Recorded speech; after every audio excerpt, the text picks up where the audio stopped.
So from 2030, Big Bojo's made the decision to ban the production of all the new petrol and diesel cars. And that really annoys me. Really annoys me. Now, it's already difficult as someone under the age of 30 who doesn't actually earn that much and probably won't be earning that much for a while. It means we can't really actually afford or even get the cars that we want to get at the minute. It means that I probably won't be able to afford the cars that are quite appealing to me at the minute. One of the cars I desperately want is an M2. Now, for a decent quality one, it's probably going to be a minimum of about 25k. And that's just for the purchase of the car. If you want to factor in everything into maintaining the car as well as just the fuel for it, it's going to be a lot more.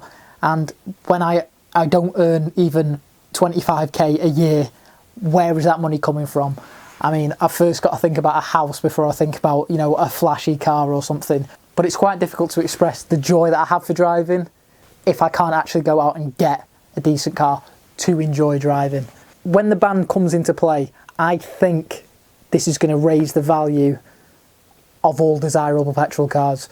So anything like an M2, especially up to the 2020 models of most BMWs, I think their price is going to rise.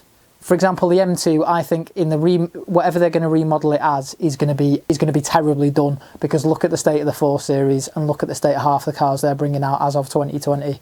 I think they're going to be the more desirable ones, and they're going to shoot up in value. Not that they wouldn't shoot up in value anyway, because look at an E36 M3.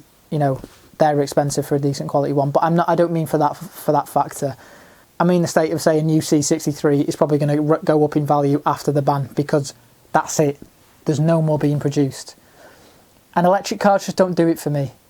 A big mechanical thing at the front of the car that I don't properly understand but makes the car go fast is what appeals to me about driving and the cars.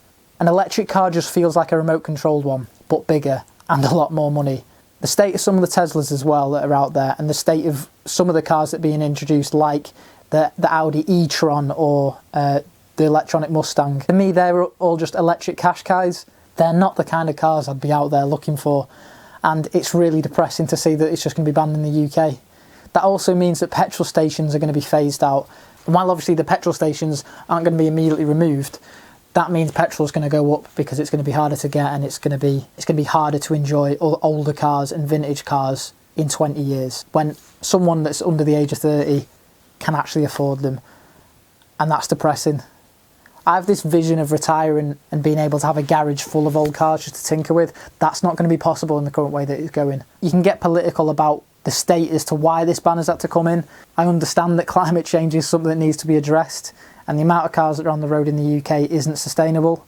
But please allow, for those of us that have driving as a hobby and not a way of getting from A to B, please allow us some way to enjoy that.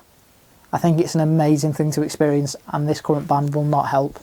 It will not allow people to actually enjoy driving and the cars that allow us to do it. And I think it will actually hinder motorsport. But at the end of the day, I could be chatting out my arse because I haven't driven any of these high performance cars.